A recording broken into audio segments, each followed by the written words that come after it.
সকলকে স্বাগতম জানাচ্ছি কুকিং ব্লগের আরেকটি রেসিপিতে। চিংড়ি মাছ দিয়ে শালগম রান্নার রেসিপিটি সম্পূর্ণ দেখার অনুরোধ রইল। তো এখানে আমি নিয়েছি 2টি শালগম, কাটার পর ধুয়ে নিয়েছি, একদম পাতলা সাইজ করে কেটে নিয়েছি চিংড়ি মাছটাকেও বেছে পরিষ্কার করে ধুয়ে নিয়েছি। তো চলে আসুন রান্নাটা করে নেই। চুলাটা অন করে একটি পাত্র বসিয়ে দিয়েছি। পাত্রটি গরম হওয়ার পর তেল, লবণ, হলুদ, চিংড়ি মাছ নাড়াচাড়া করে চিংড়ি মাছটা খানিকটা ভেজে নিচ্ছি। অতটা কড়া করে ভাজিনি, নামিয়ে নিয়েছি। একই পাত্রে দিয়ে দিয়েছি আরও খানিকটা তেল, কুচি করে রাখা পেঁয়াজ,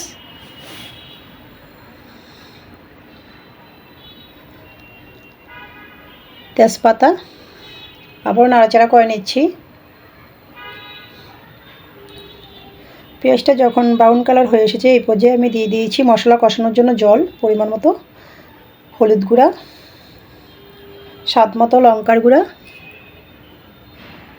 ধনিয়ার গুঁড়া, পরিমাণ মতো জিরার গুঁড়া, সামান্য পরিমাণে আদা বাটা,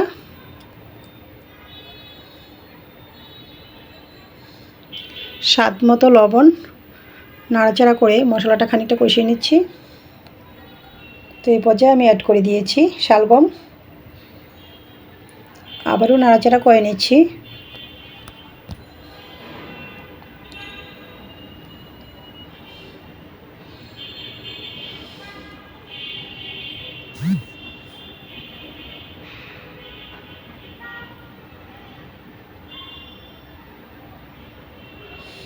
ঢাকনাটা দিয়ে দিয়েছি, ফিরে আসছি কয়েক মিনিট পর। এর মাঝখানে আমি একবার নাড়াচাড়া করে নিয়েছিলাম।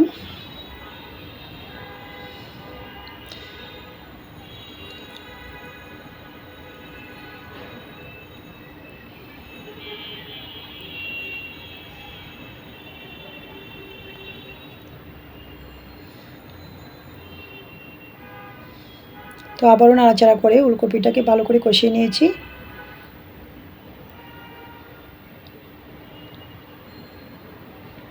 এই পর্যায়ে আমি দিয়ে দিয়েছি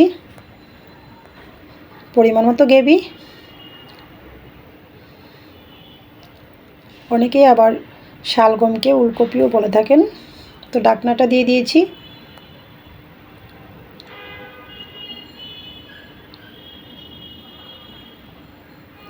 ফিরে আসছি খানিকক্ষণ পর। ঢাকনাটা নামিয়ে অ্যাড করে দিচ্ছি স্বাদ মতো কাঁচা লঙ্কা, ভেজে রাখা চিংড়ি মাছ, আবারও নাড়াচাড়া করছি। ঢাকনাটা দিয়ে দিয়েছি,